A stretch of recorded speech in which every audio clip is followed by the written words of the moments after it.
Good morning students. 10th class के next video में आज हम हमारी जो एक्सरसाइज 4 है उसको कंप्लीट करेंगे। आज हम पढ़ेंगे एक्सरसाइज 4 की विविध प्रश्नमाला। ठीक है, जो हमारा चैप्टर नंबर 4 है उसके विविध प्रश्नमाला पढ़ते हैं। क्वेश्चन नंबर 1 से स्टार्ट करें। तो क्वेश्चन नंबर 1 आपको दिया हुआ है कि के किस मान के लिए समीकरण युग्म, आपको जो समीकरण दे रखे हैं तो उसमें से आपको के का मान ज्ञात करना है जिसके लिए समीकरण युग्मों का कोई हल नहीं होगा। तो सबसे पहले हम समीकरण लिखते हैं हमारे, और समीकरण दिए हुए हैं x + y - 4 बराबर 0। क्वेश्चन नंबर 1 है x + y - 4 बराबर 0। और दूसरा समीकरण आपको दिया हुआ है इसमें 2x + ky - 3 बराबर 0। तो यहाँ पर हम लिखते हैं दूसरा समीकरण 2x + ky - 3 बराबर में 0। समीकरण 1 और समीकरण नंबर 2। तो हमें यहाँ पर इसमें दो समीकरण दिए हुए हैं और इन दोनों समीकरणों के लिए हमें क्या ज्ञात करना है, के का मान ज्ञात करना है, जबकि हमें ये दिया हुआ है कि इन दोनों समीकरणों का कोई हल नहीं होगा। कोई हल नहीं होगा तो उसके लिए आपको एक टेबल बनवाई गई थी याद करने के लिए कि हमारे पास कि जब a1/a2, b1/b2 और c1/c2 तीनों के लिए तीन कंडीशन थी हमारे पास कि बराबर होते हैं, बराबर नहीं होते हैं, या फिर दो बराबर और तीसरा बराबर नहीं है। तो आपको तीन कंडीशन बताई गई थी तो वो आपको याद हो गई होंगी। तो वहां पर हमने पढ़ा था कोई हल नहीं होगा। तो कोई हल कब नहीं होता है, यहां पर लिखे चूंकि समीकरणों का कोई हल नहीं है और कोई हल नहीं है, अतः a1/a2 बराबर है b1/b2 के, और ये बराबर नहीं है इसके c1/c2 के। कि जब हमारे पास ये कंडीशन होती है a1/a2 बराबर b1/b2 बराबर नहीं होगा c1/c2, तो हमारे पास जब इस प्रकार की कंडीशन होती है तो जो रैखिक समीकरण युग्म हमें दिया हुआ है उसका कोई हल नहीं होता। तो हम उल्टा भी लिख सकते हैं कि जब कोई हल नहीं है तो ये कंडीशन होगी। ठीक है, तो हमारे पास हमें यहाँ पर k की वैल्यू निकालनी है, k की वैल्यू फाइंड करनी है। तो हमारे पास जो दिया हुआ है उसमें सबसे पहले तो a1 का मान निकालो, कितना है a1 क्या होगा आपका x का गुणांक। b1 की बात करें तो b1 क्या होगा आपका y का गुणांक, ये कितना आपका समीकरण 1 में बात कर रहे हैं वाली। और जो आपका c1 है वो कितना आपका -4, c1 कितना है -4। इसी प्रकार समीकरण 2 की बात करें तो a2 कितना होगा 2, b2 आपका है a और c2 आपका है इसमें -3। a1 a2 b1 b2 c1 और c2 हमारे पास जो वैल्यूज भी हमने यहाँ पर लिखी है, जो हमारी कंडीशन है उसमें यहाँ पर मान रखेंगे। तो मान रखने पर हमारे पास मिलेगा a1/a2। तो a1 में a2 का भाग देते हैं, कितना आएगा 1/2 बराबर में b1/b2, b1 का मान 1 और b2 का मान कितना है 1 है। तो यहाँ पर b1 का मान 1 और b2 का मान 3, ये बराबर नहीं है इसके c1/c2। तो यहाँ पर c1 का मान -4 और c2 का मान -3। तो बराबर नहीं है उससे तो हम मान निकाल नहीं सकते हैं। मान निकालेंगे इससे जो वैल्यूज बराबर होंगी इन दोनों को हम साथ में लेकर चलते हुए 1/2 बराबर 1/3 वज्र गुणा करते हैं। तो वज्र गुणा करने पर हमें मिलेगा k बराबर 2। k बराबर कितना रहेगा +2। तो k का मान जब 2 होगा तो इन दोनों समीकरण निकालने के लिए हमारे पास कोई हल हमें नहीं मिलेगा। तो हमारे पास इसका आंसर आ जाएगा ऑप्शन नंबर 2 अर्थात है। तो यहाँ से आपका पहला क्वेश्चन हो गया है, नोट कर लीजिए इसको। इसी प्रकार दूसरा क्वेश्चन होगा, उसमें हमें यहाँ पर दिया हुआ है कि किस मान के लिए समीकरण युग्मों के जो समीकरण दे रखे हैं अनंत हल होंगे। अनंत हल अर्थात अनेकों हल होते हैं। तो उसके लिए कंडीशन आपको बताई गई है, एक बार नोट कीजिए इसको।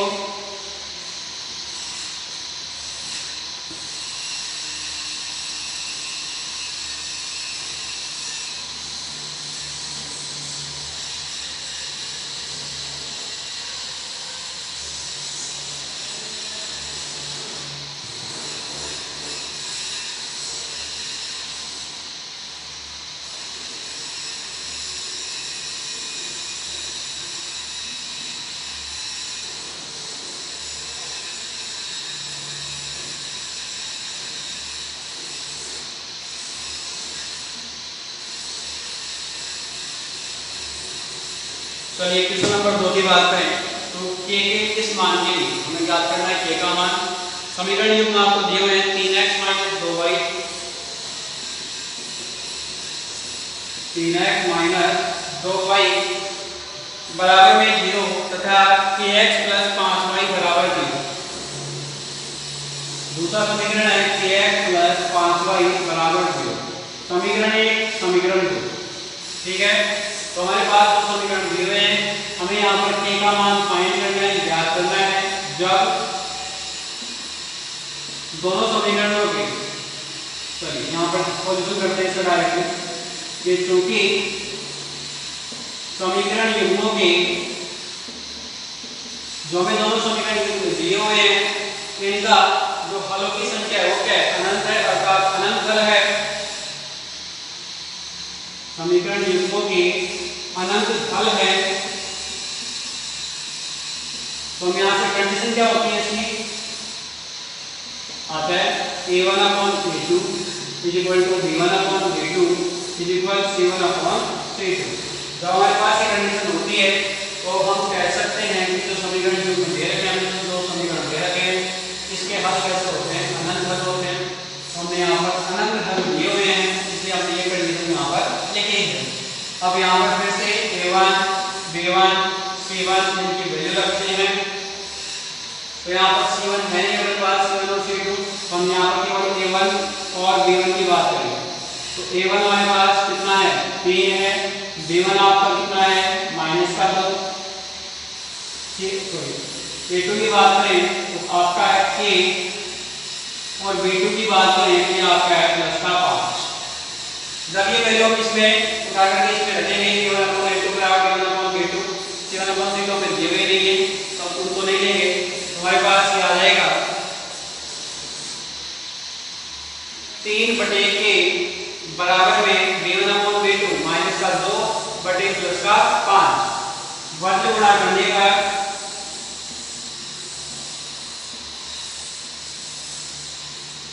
और वर्ग गुणा करते हैं तो आपके पास 3 × 5 कितना हो गया 15 बराबर में 2 को -k से गुणा करते हैं तो हमारे पास -2k, तो k बराबर आ गया आपका 15/-2।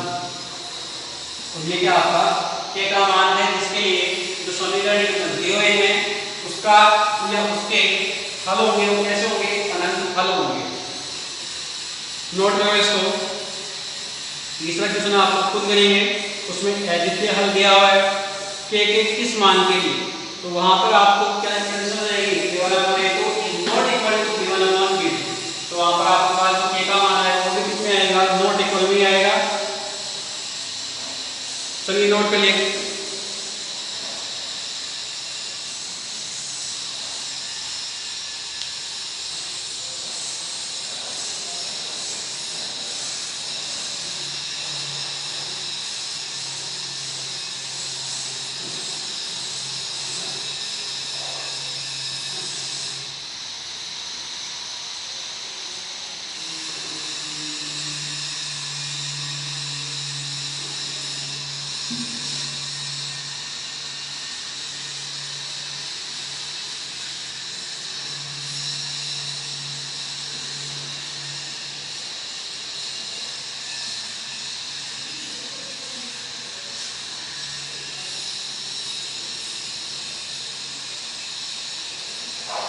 चलिए क्वेश्चन नंबर 4 की बात करें तो असमीकरण x > 0 और y > 0 के संगत समीकरण व्यक्त करते हैं। हमें यहाँ पर दिया हुआ है x > 0 और y > 0।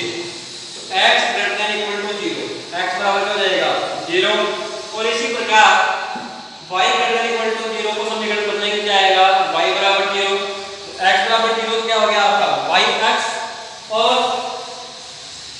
इसका समीकरण है x बराबर 0, ये तो जाएगा आपका y अक्ष और यहाँ पर y बराबर 0 समीकरण बना दिया हमने, ये क्या जाएगा आपका x अक्ष।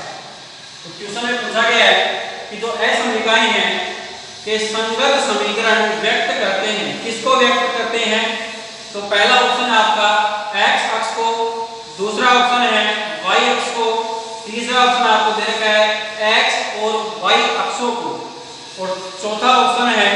एक रेखा को। तो यहाँ पर हम क्या लिखेंगे कि हमारे पास दोनों असममिका रेखी है, इनके समीकरण किसको दर्शा रहे हैं, x अक्ष और y अक्ष को। तो हमारा ऑप्शन कौन सा होगा इसमें, option number C. Next question की बात करें, क्वेश्चन नंबर 5, असममिका के संगत रेखा के लिए निम्न कथन सत्य हैं। जो असममिका रेखा होगी उसका समीकरण बनाते हैं, उसके बाद हम रेखा क्या करते हैं, खींचते हैं ग्राफ में। उसके लिए निम्न में से कौन सा कथन सत्य होगा, आप लोग बता सकते हैं इसमें से कि x अक्ष के समांतर है। चलिए, जो आपको क्वेश्चन नंबर 5 है इसमें आपको असममिका नहीं दी हुई है, तो आप लोग इसमें कुछ भी नहीं कह सकेंगे कि हमारे पास x अक्ष के समांतर होगी या y अक्ष के समांतर होगी या x अक्ष को विभाजित करती है या मूल बिंदु से गुजरती है। जब तक आपको असममिका नहीं दी हुई है आप लोग इसमें कुछ भी नहीं कर पाएंगे। चलिए, क्वेश्चन नंबर 6 की बात करें, तो क्वेश्चन नंबर 6 आपका दिया हुआ है, रैखिक समीकरण युग्मों के हलों की संख्या ज्ञात कीजिए।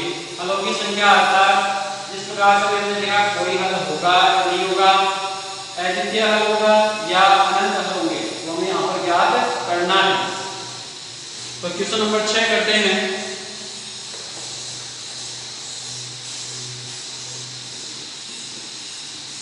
क्वेश्चन नंबर 6 आपका x प्लस 2y माइनस 8 बराबर 0, यह आपका पहला समीकरण हो गया। दूसरा समीकरण आपको दिया हुआ है 2x प्लस 4y बराबर 16। समीकरण 1, समीकरण 2 समीकरण आपको दे दिए गए हैं। इन दोनों समीकरणों के लिए आपको हलों की संख्या ज्ञात करनी है।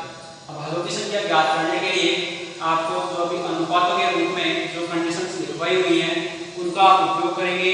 तो हमारे पास सबसे पहले यहाँ पर लिखते हैं a1, कितना होगा आपका a1, समीकरण 1 से लिखेंगे।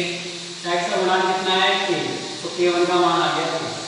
b1 की बात करें तो b1 हमारा होता है y का गुणांक, जो कितना है इसमें 2 है, यहाँ पर लिखेंगे b1 बराबर में 2। c1 की बात करें, c1 कितना हो जाएगा माइनस का 8। अब ध्यान में रखना है हमें कि हमारे पास जो यहाँ पर कांस्टेंट है -8 है, ठीक है, या तो उसका पक्षांतर करिए इधर, क्योंकि इसमें हमारे पास जो 16 है किस साइड में है, RHS में, राइट हैंड साइड में। तो जो -8 है वो किस साइड होना चाहिए, राइट हैंड साइड में। या जो 16 है 16 का पक्षांतर कर दें हम लेफ्ट साइड में, तो आप दोनों में से कोई भी एक काम कर सकते हैं। मैं यहाँ पर आपका समीकरण 1 है, इसको इस प्रकार से लिख देता हूँ, x प्लस 2y बराबर में प्लस का 8, ठीक है। जो 8 है आपका माइनस का, उसका पक्षांतर करने तो कैसा आ जाएगा प्लस का, तो आपका c1 है वो क्या आएगा 8। a2 बराबर a2 आपका होगा x का गुणांक, तो x का गुणांक इसमें लिखिए 2। b2 है आपका y का गुणांक, जो कितना होगा 4, और c2 आपका होगा 16, ठीक है। जो अचर पद होते हैं वो एक ही साइड में होनी चाहिए, या तो राइट हैंड साइड में या फिर लेफ्ट हैंड साइड में। तो हमारे पास a1, a2, b1, b2, c1 और c2 हमने निकाल लिए हैं। a1 अपॉन a2 देखेंगे कितना होगा, a1 upon a2, a2 a2। b1 upon b2 की बात करें तो b1 अपॉन b2 आपका आ जाएगा 2/4 अर्थात 1/2। c1 अपॉन c2 की बात करें तो c1 अपॉन c2 होगा आपका 8/16, ये भी कितना हो गया 1/2। अब इन तीनों को देख करके हम क्या कह सकते हैं कि इसका मान भी 1/2, इसका मान भी 1/2 है और इसका मान भी कितना है 1/2 है। तो तीनों क्या हो गए, बराबर हो गए। तो यहाँ पर लिखेंगे अतः a1 अपॉन a2 बराबर b1 अपॉन b2 बराबर c1 upon c2 is equal to 1 upon. और ये जो कंडीशन होती है इसके लिए होती है कि जब हमारे पास रैखिक समीकरण युग्मों के हलों की संख्या क्या होगी, अनंत होगी, तो हमारे पास a1 अपॉन a2 बराबर होता है b1 अपॉन b2 के, तो ये बराबर होता है c1 अपॉन c2 के। अभी हमने थोड़ी देर पहले देखा ऐसा क्वेश्चन, तो हम यहाँ पर लिख देंगे, इसलिए समीकरण युग्मों की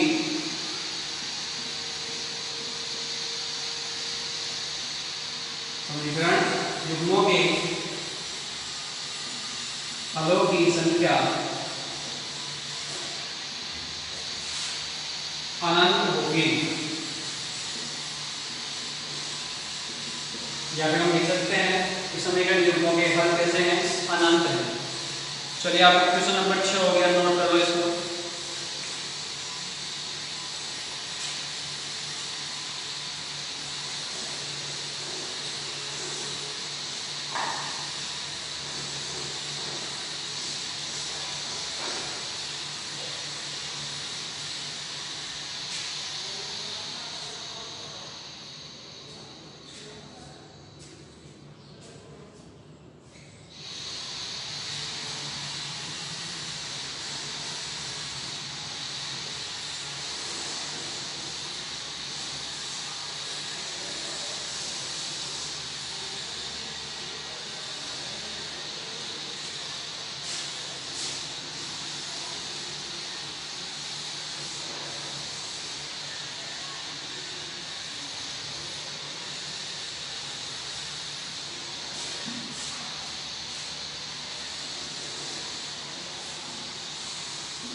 अगले क्वेश्चन की बात करें, क्वेश्चन नंबर 7। और क्वेश्चन नंबर 7 आपको दिया हुआ है कि यदि समीकरण युग्म, दो समीकरण दिए हुए हैं कि अनंत हल हो तो a और b के मान ज्ञात कीजिए।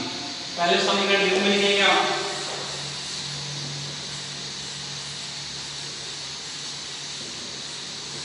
क्वेश्चन नंबर 7 समीकरण युग्म दिए हुए हैं 2x + 3y बराबर में 7,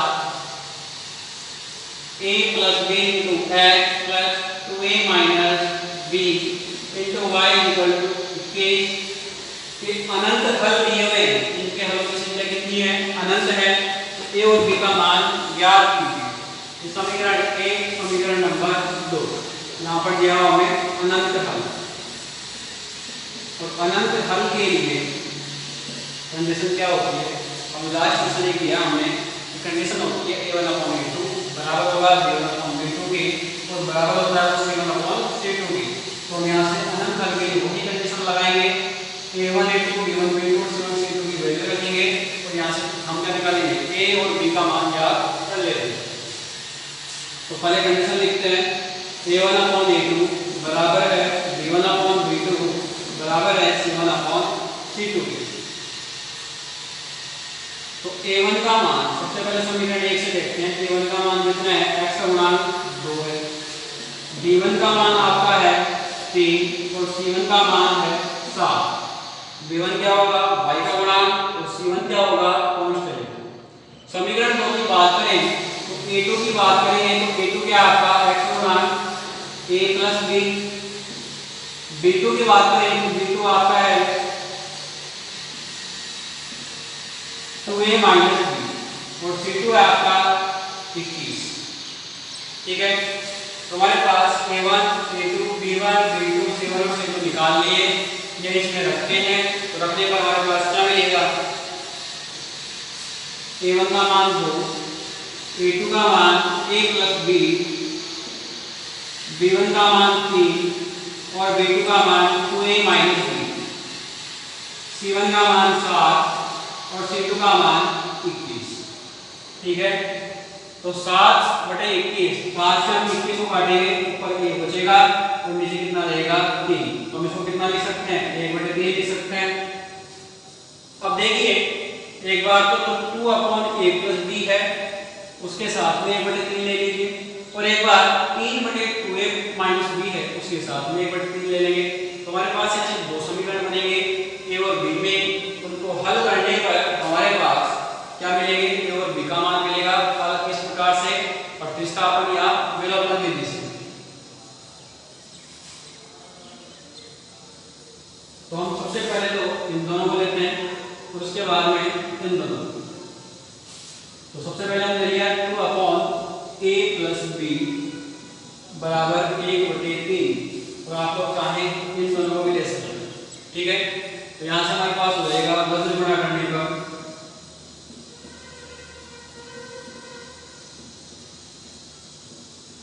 वज्र गुणा करेंगे 2 को 3 से गुणा करेंगे, 1 को गुणा करेंगे a प्लस b से, तो 3 दूनी 6 बराबर में a प्लस b, ये समीकरण नंबर 3। ठीक है, अब हम दूसरा लेते हैं 3 बटे 2a माइनस b बराबर में 1 बटे 3।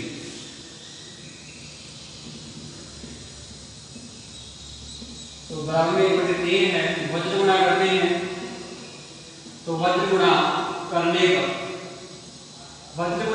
पर हमारे पास यहाँ पर आएगा 3 को 3 से गुणा करेंगे तो 9, 2a माइनस b को गुणा करेंगे 1 से, तो हमारे पास 2a माइनस b, तो 9 बराबर में कितना हो गया 2a माइनस b, समीकरण नंबर 4। समीकरण 3 और 4 दोनों को हल करते हैं और a और b का मान निकालेंगे। तो यहाँ से समीकरण 3 में समीकरण 4 को जोड़ने पर हम विलोपन विधि का उपयोग कर रहे हैं, तो हमारे पास जोड़ने पर क्या आएगा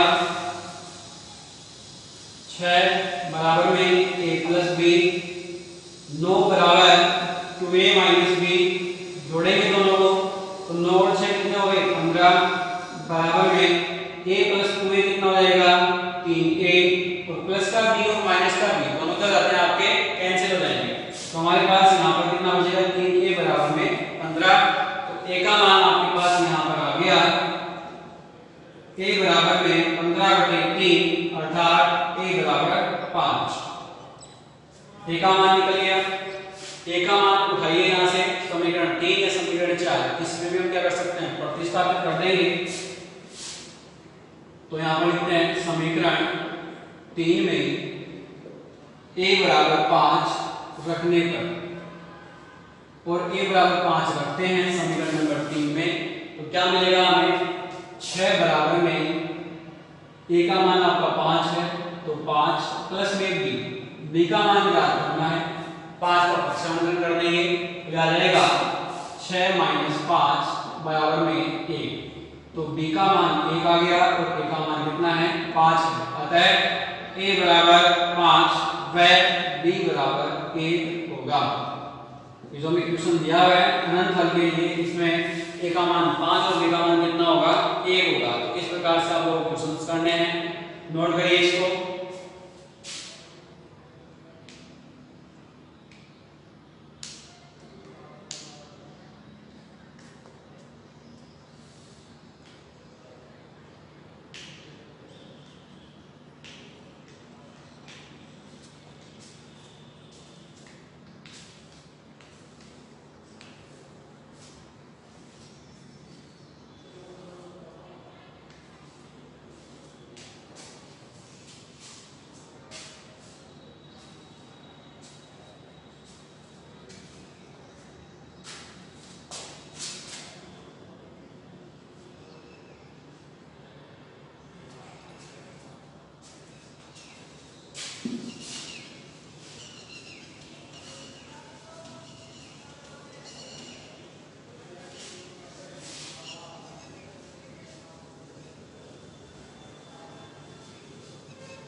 चलिए क्वेश्चन नंबर 8 आपको जो दिया हुआ है mod x less than equal to 3, ये वही क्वेश्चन है जो आपका एक्सरसाइज 4.2 में क्वेश्चन नंबर 2 का फर्स्ट क्वेश्चन है जो आपको कल बता दिया गया था।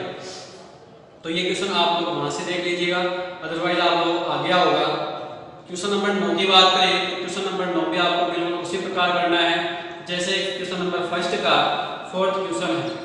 ठीक है, आपको ऐसा समीकरण दी हुई है, उसको पहले समीकरण में बदलेंगे, समीकरण में बदलने के बाद आप क्या करते हैं कोई भी दो बिंदु निकालते हैं, दो बिंदु आपने निकाल लिए, उनको ग्राफ में क्या करना है दर्शाना है, उन बिंदुओं को दर्शा करके उनको मिलाइए, रेखा बनेगी, और रेखा बन गई।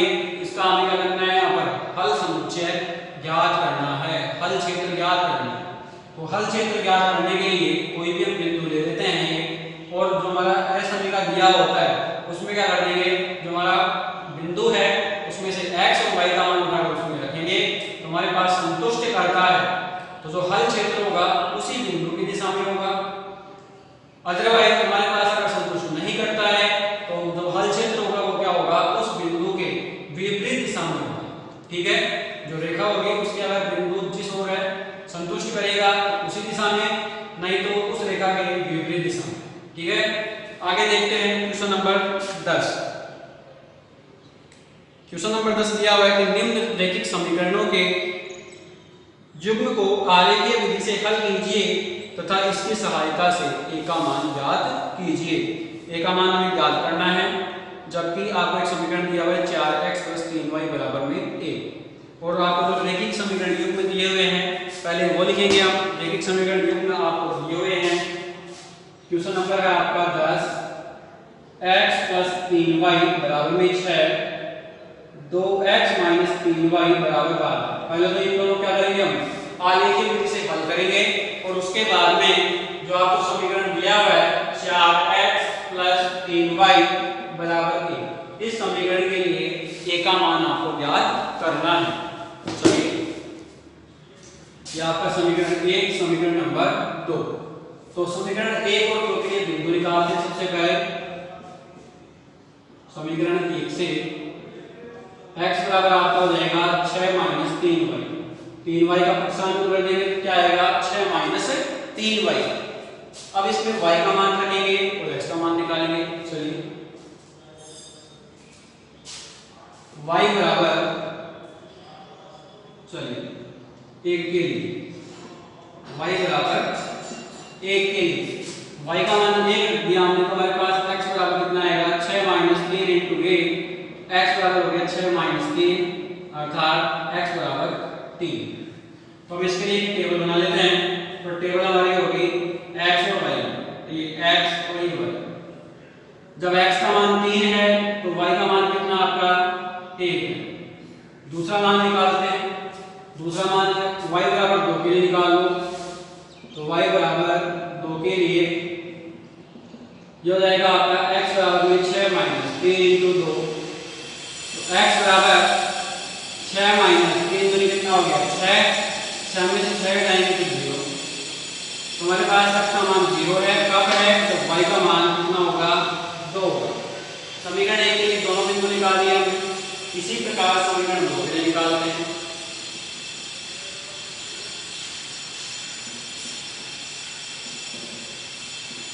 समीकरण 2 से तो हमारे पास यहाँ पर x का मान निकाल लेते हैं। तो 2x बराबर में जो आपका माइनस का 3y है इसका प्रतिस्थापन करेंगे तो 12 + 3y, तो x बराबर में 12 + 3y बटे 2। ठीक है, तो यहाँ से x का मान निकाल रहे हैं। अब y का मान रखेंगे और x का मान निकालेंगे। तो y बराबर 0 के लिए, y बराबर 0 के लिए कितना मिलेगा, x बराबर 12 + 3 × 0 बटे 2, x बराबर हो गया 12 बटे 2, तो x का मान कितना आएगा 6। ठीक है, इसकी भी एक टेबल बना लेते हैं।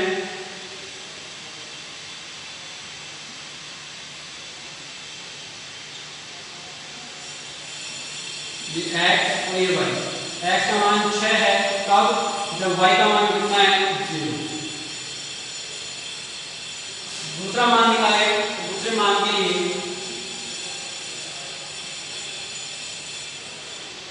y बराबर 1 के लिए, और y बराबर 1 के लिए रखते हैं तो 12 + में 3 हो जाएगा, तो 15 और 15 में 2 का भाग हो जाएगा। तो हम यहाँ से y बराबर 2 के लिए बात करते हैं। तो y बराबर 2 के लिए आपको मिलेगा x बराबर में 12 + 3 × 2 बटे 2, x बराबर 12 + 3 × 6 अपॉन में 2, तो 18 बटे 2 अर्थात x का मान कितना आ गया 9। x का मान 9 होगा, कब होगा जब y का मान कितना आपका 2 है। यहाँ पर लिखिए y का मान 2 और x का मान 9, तो बिंदु निकाल के इसको ग्राफ में दर्शाएंगे। इसको नोट करिए एक बार।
तो हमारा ये एक्स एक्स और ये वाई एक्स, हम यहाँ पर मान दर्शाते हैं।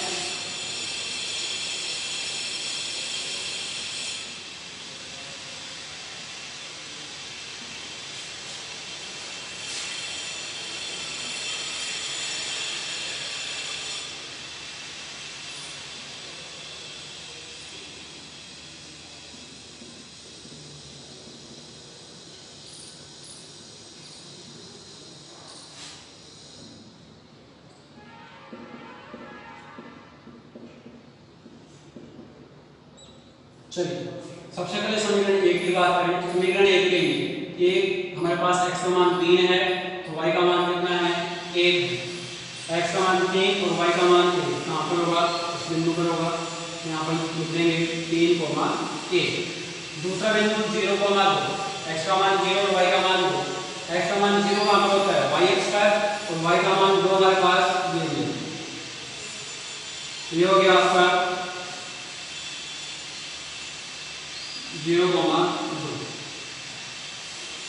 आगे हम देखें तो हमारे पास तो इसको मिला देते हैं।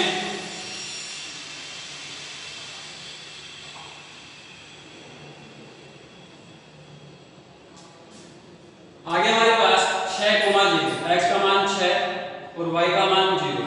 तो हमारे पास y का मान 0 कहाँ पर होता है x अक्ष पर, x का मान 6 यहाँ पर होगा तो 6, 0। दूसरा हमारे पास 9 और 2 x का मान 9 यहाँ पर है और 2 कहाँ पर होगा आपका यहाँ पर। तो 9, 2 इन दोनों को मिलाते हैं।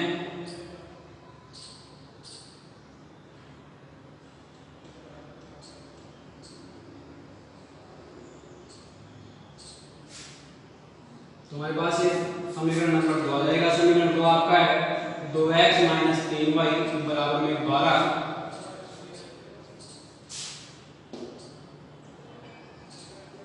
और देखिए यहाँ से हमारे पास जो दोनों समीकरण हैं, पहला समीकरण आपका है x + 3y बराबर में 6। तो जो आपके दोनों समीकरण हैं, दोनों रेखाएं हैं, जिस बिंदु पर प्रतिच्छेद करेंगी वो क्या होगा, इसका हल होगा।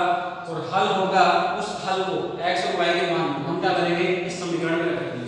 तो हमें क्या मिलेगा x का मान a का मान मिल जाएगा। अब देखिए हमारे पास जो ग्राफ है पैमाने से नहीं बनाया गया है, यहाँ पर जो इनके बीच का अंतर है अलग अलग है, इसलिए यहाँ पर जो हमारे पास प्रतिच्छेद बिंदु है यहाँ पर नहीं मिलेगा हमें।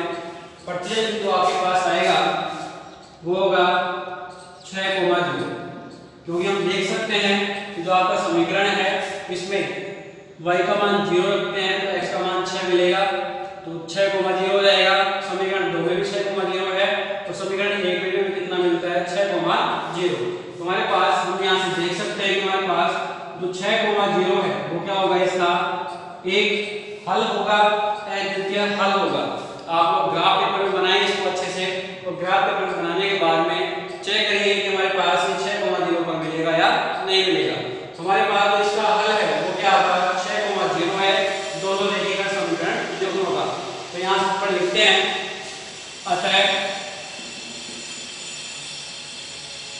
रैखिक समीकरण 1 बाय 2 का अद्वितीय हल क्या आपका 6,0 है। तो इस हल को क्या करते हैं, इस समीकरण में रखते हैं। इस समीकरण का नाम देते हैं समीकरण नंबर 3। यहाँ पर लिखूंगा समीकरण 3 में x बराबर 6 और y बराबर 0 रखने पर और रखेंगे तो हमारे पास यहाँ पर रहेगा 4 × 6 + 3 × 0 बराबर में 1। तो 6 × 24 प्लस में 0 बराबर में 1। तो a बराबर आपका आ गया 24 अर्थात 24। यही क्या होगा आपका इसका आंसर। क्लियर है। ग्राफ को आप बिल्कुल पैमाने से बिल्कुल सही तरीके से स्केल की सहायता से बनाएं। आपको एक प्रत्येक बिंदु रेखा पर मिलेगा, आपको 6,0 पर मिलेगा। इस बिंदु के निर्देशांक है वो आप समीकरण नंबर 3 में रखेंगे तो आपको क्या मिल जाएगा 51। नोट करिए इसको।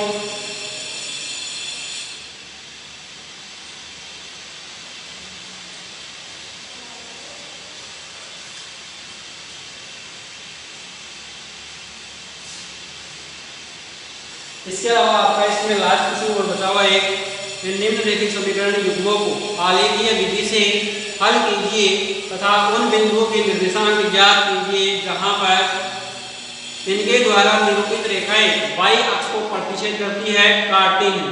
तो आपको 2 समीकरण दे रखे हैं। जैसे 4.1 में हमने क्वेश्चन नंबर 3 किया था, बिल्कुल उसी प्रकार से आप लोग इस क्वेश्चन को करेंगे।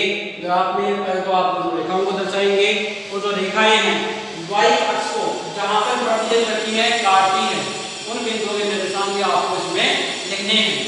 ठीक है। इसी के साथ में आपकी एक्सरसाइज जो 4 है वो कंप्लीट हो चुकी है। आपके जो डाउट्स है आपने पूछे नहीं है तो मैं सोच सकता हूँ कि आपको सारे क्वेश्चन आ गए होंगे। तो अगर फिर भी कोई डाउट हो तो आप कमेंट करके पूछ सकते हैं। तो हम नेक्स्ट वीडियो में जो हमारा नेक्स्ट चैप्टर है, चैप्टर नंबर 5, उसको स्टार्ट करेंगे। तो यहाँ तक के जितने भी क्वेश्चन हैं उसको आप कंप्लीट कर लीजिए। मिलते हैं नेक्स्ट वीडियो में, नेक्स्ट क्लास में।